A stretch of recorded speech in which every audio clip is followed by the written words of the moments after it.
What's up mga kasol, dito naman tayo sa Muson Westin Compound. Pala naka-on yun. Release ko lang te. Ito nga ayusin natin. So ang problema nito te? Ano te?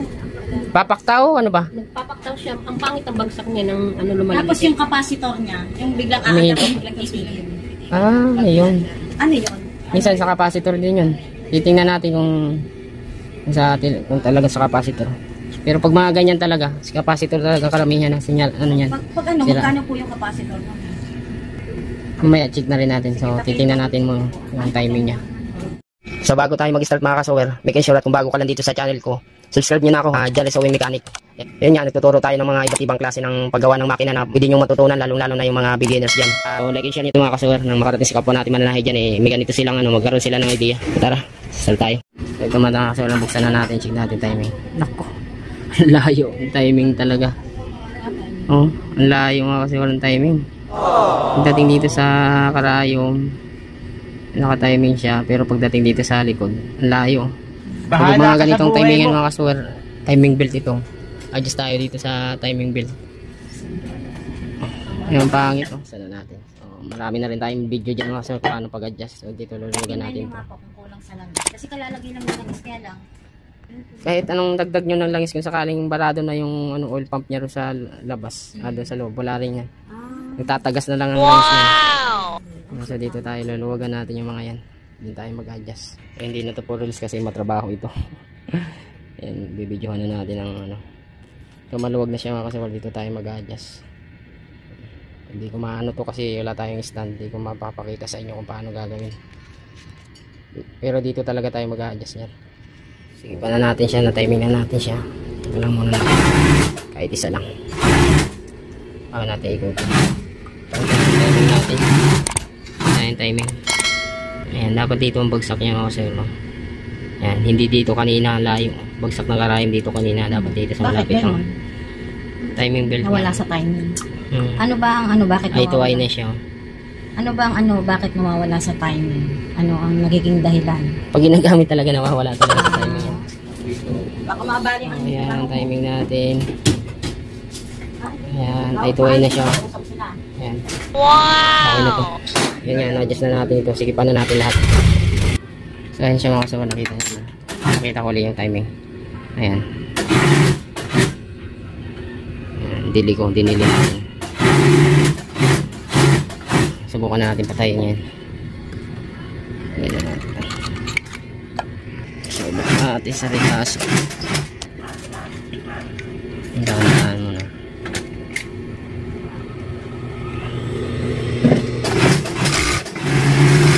Bilis pala nito ah. Oh?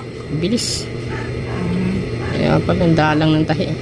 Ano bang gawa nyo? Short? Short yan. Kaya pala pinalaki ang stitches.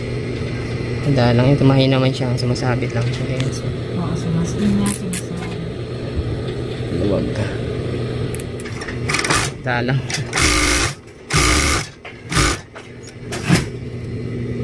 Okay naman yung tahi nyo. Okay naman. Wow! Madalang nga siya. Saka siya yung nagpapaktaw. Yun. Wala na yun. Dito yung hindi na nagpapaktaw siya. Nagpuputol na yun. Okay na siya ngayon. Madalang nga lang. Nabagay kasi short naman ang tahi nila. Eh okay lang to kahit madalang. So yung sinasabi mo kanina te, sa capacitor, ito. Namamatay siya. Pinaandar tapos mamamatay tapos mamaya andar na naman. Oo, yun. Subukan natin paandarin. Tignan natin paandarin.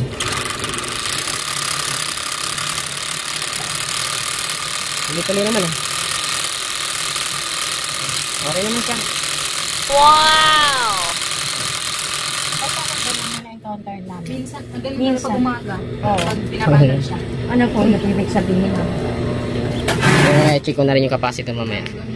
Opo, bago. Raratatin ko muna. Titingnan natin kung papaktaw pa ba. Masikip siya. Tahi. Adjust tayo sa hakmon. Luwagan natin to. Marami na rin tayong video dyan mga kasir kung paano pag-adjust yung pagpapaluwag o pasikip nito. Dito lang kayo sa hakmon. Ayan, huwag na siya. Tulak natin papunta rin. Ayan siya, maluwag na siya. Ayan, dito kasi sobrang sikip eh. Nung niratrat natin ng mga to, ayan o. Ayan, so nasikip. Madalang kasi pati. Ayan. Kaya yan. Maluwag na siya. Ito yung sikip siya. Okay na to. Sa may-ari. Operator.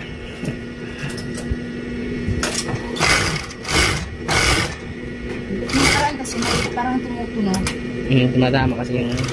Yung lumaligat eh. Ayan o. Normal lang ba yan? Saan? Ayan o. Okay lang yun. Ay,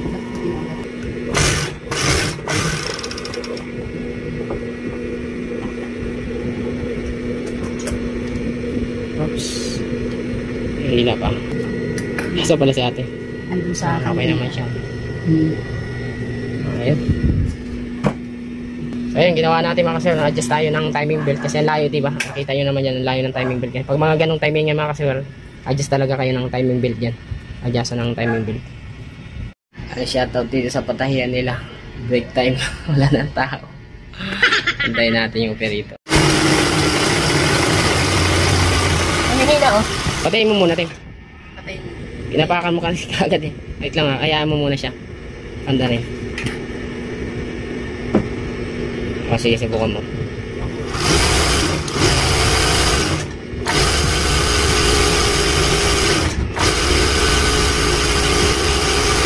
Diba, wala.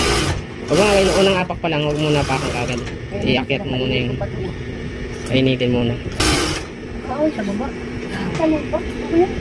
Galing ako. Tahin nyo. Maluwag na yan. Wow! Para naman ako. May masaya sa lele. Pwede naman sa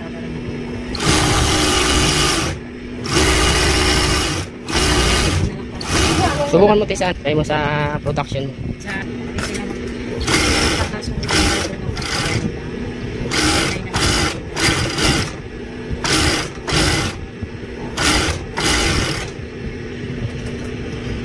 Check nga natin kung may impact out. Check mo te. Sa-isahin mo.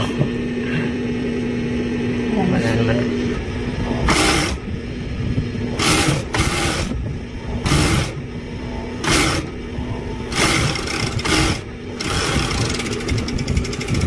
ganyan ba talaga ganyan? Oo, ganyan talaga. Ay, normal yung ano? Yung stop? Alin? Ito naman. Kaya mga kaso, nakita nyo naman kung paano natin inayos na ngayon yan. Nagpapact out siya. Sino ba May tumutunog din daw pag pinapanda. Tapos silip na rin natin yung capacitor. Okay pa naman siya kasi 14 may kuparad, 13 yung lumabas sa rating. So ayun, sa mga gusto magpa-service dyan, comment na lang kayo. Ay, may mga video tayo na sa screen yung contact number ko dyan. Dyan nyo na lang kung Huwag ako sa tali, baka akong makita eh. ayaw mo talaga din. Guys, comment na lang din kayo kung may mga problema na makina nyo at sasagutin ko rin yan. So ayun, salamat sa patayan dito. Salamat. Kick.